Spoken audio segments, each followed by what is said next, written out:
Don't worry, that is not the motherboard.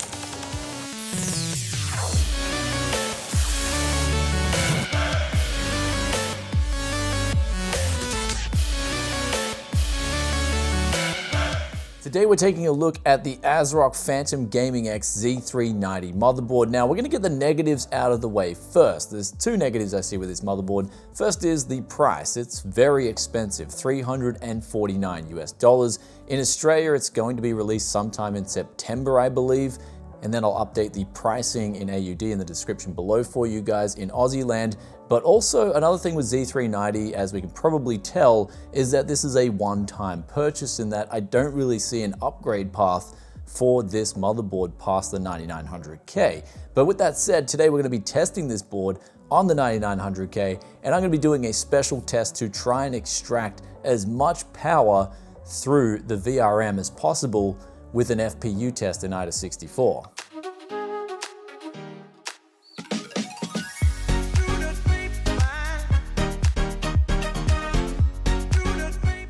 Okay, that didn't work. So we managed to get the CPU draw up to 270 watts, but it pretty much froze. But the good thing is the VRM handled it absolutely fine. And now, speaking of the VRM, they are using ISL 69138, also ISL 6617A for the driver and also the doubler. And on the chokes, they're using SMD 60 amp solutions. And then for the capacitors, we've got 12K Nichicon caps. Now the phases, we're talking about a 14 phase VRM here, but technically it's a power stage since they are using driver MOSFETs, and these are the Vishay SIC 634s, so a pretty high-end solution. Though speaking of the temperature tests, I had a 9900K at 5 gigahertz at 1.36 volt, and yes, I know my 9900K NJO sample is not the best example, but it's actually good for testing out VRMs and checking out the temperatures, where we can see here a 90-degree raw VRM MOSFET temp and then 63 degrees on the heatsink. And this is in a 24-degree ambient environment, so you won't need an active cooling solution on this VRM,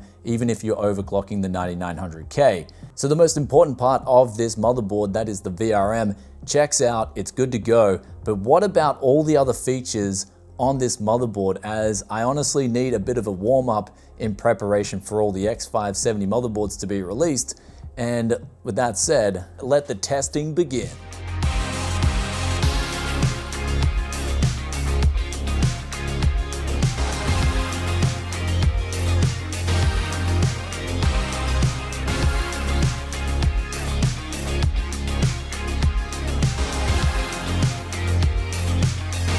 So with any motherboard test, I always go deep into the onboard audio, and here they're using the realtek ALC1220, and they've also got the option for the Creative Cinema 5 overlay, where you can configure things through software. Now you will want to install this driver to get the best results, but speaking of the crosstalk, so minus 90 decibels on both left and right channels, and this is on 100 volume level, which is phenomenal. And I keep saying this every few months, the more higher end motherboards come through, these are the best numbers I've seen. As we move over to the frequency response curve, we can see here that 10 to 20 hertz, there's no drop off at all in bass roll off, and then 0 to 10 hertz, we've got a minus 2 decibel roll off. So basically, in terms of pairing this with mid-range cans and also even some high-range cans, this will do a phenomenal job of giving you crystal clear audio, since they are also using on the front headphone out a headphone amplifier, namely the NE5532.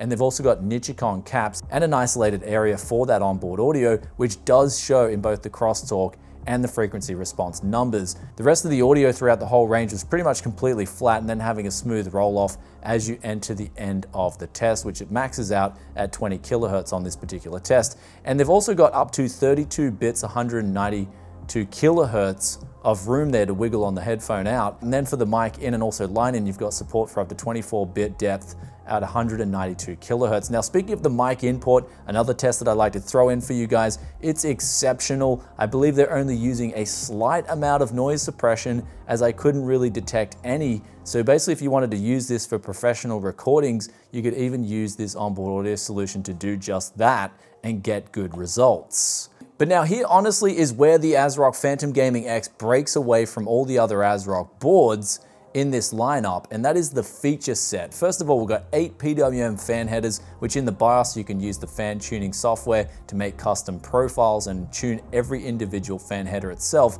or you can auto tune with the fan tuning software, which will do its job for you based on the temperatures. And then moving into the SSD, they've also got 3 NVMe slots, all covered by that massive bottom heatsink. When I did test with an SSD drive, an Optane 32 gig solution, I found that we were getting 43 degrees in the software and then 38 degrees with the IR camera. Though one thing, I did get a little bit of interference here with the RGB LEDs, and also when we had the heatsink off, we're getting 58 degrees and 59 degrees respectively. So this heatsink, it's massive, it's doing a good job for the aesthetics, but it's also doing a good job of cooling down NVMe SSD drives, which all of these slots are X4 PCIe 3.0 by the way. Now moving further into the BIOS itself, this is their UEFI BIOS. It's pretty much one of those things that works, and if it works, you don't need to fix it. It's got all the options you need. For me personally, especially if you're an enthusiast water or air overclocker, you can change all the voltage timings. I have noticed they have added the additional Samsung B-die tight timings there if you want to get even tighter timings on your memory and better performance. There's also the ability to update your BIOS via an active internet connection, and you can save up to 5 different overclocking profiles. And lastly, the RGB polychrome software, or should I say hardware in this case, because you don't need to install any software within Windows in order to change your RGB controls. Now the headers on this board, you've got 2 12-volt outs and a 5-volt addressable, which you can then control and change with up to 13 different effects plus random. And that's for also the 2 included areas with the heatsink down south and then the IO shield up north. You can change those individual lighting zones too. Now continuing on with the feature set of this board, you get Wi-Fi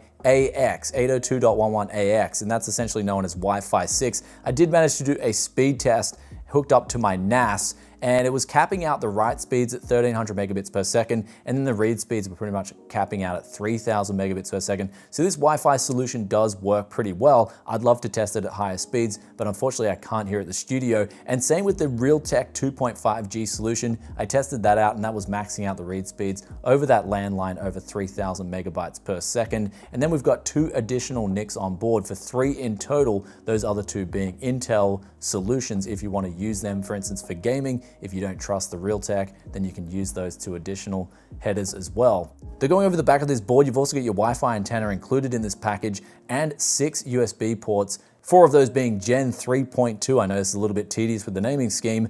Gen 1 solutions are scoring up to 5000 megabytes per second. They're Type A connectors. And then we've got an additional 3 Gen 2 solutions scoring up to 10 gigabits per second, and also a Type C, which will give the same speeds. Now testing out those USB 3 speeds, they did check out absolutely fine. Also on the rear of the board, you've got that trusty clear Cmos button, which I'd love to have implemented on any motherboard that has to do with overclocking. And they've also got their integrated IO shield, which they make a claim that ASRock's the only brand that has a little bit of flexibility in it, so you won't have to worry about whatever case you install this motherboard into. You're gonna have ease of fitting with that flexible IO shield. Now going over the last of the features with this motherboard, we've got a debug LED, power and reset buttons, and also an overclocking header out, as well as USB 3.2 Gen 1, 2 USB front out headers for those to make 4 ports in total, as well as a 1 Type C out Gen 2. So it's a little bit confusing with that naming scheme, I know, but this board is ultimately just feature packed. I honestly couldn't think of one more thing they would need to do to add any more features into this motherboard. It pretty much hits the nail on every head I can think of. Though with that said, let's move over now to a conclusion.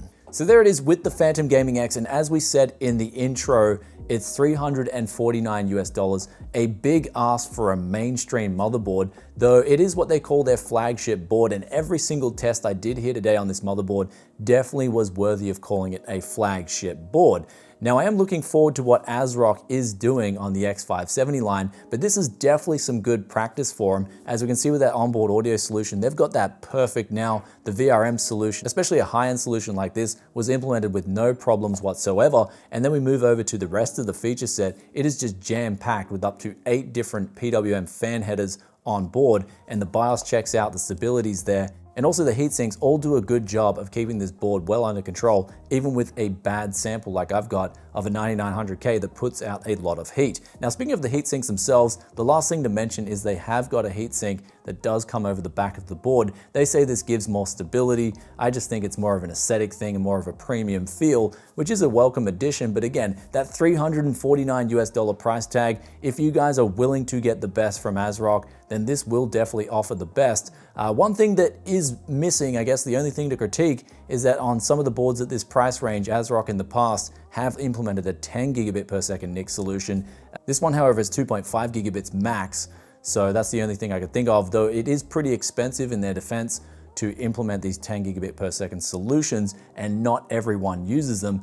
Dare I'd say not enough people use them for them to be a viable solution on every single flagship motherboard. Though speaking of the next best thing, if you want to get on the 9900K and you don't want to spend this much on a motherboard, I've also tested out the Phantom Gaming 9. That can be had for $220 US, so you save basically 130 USD and pretty much get the same performance in terms of overclocking and everything else. But ultimately, this is that board for someone who just wants everything from a motherboard from the get-go. Though with that aside, even if you're in the market for one of these things, I'd seriously wait around the corner and just check out what AMD's got with the X570 launch. That's coming up very soon. I'll be covering that here on the channel. And if you guys enjoyed this review, then be sure to hit that like button for us. Also, let us know in the comment section below, what do you think of ASRock's new design with their Phantom Gaming series? I'm actually thinking it's pretty clean.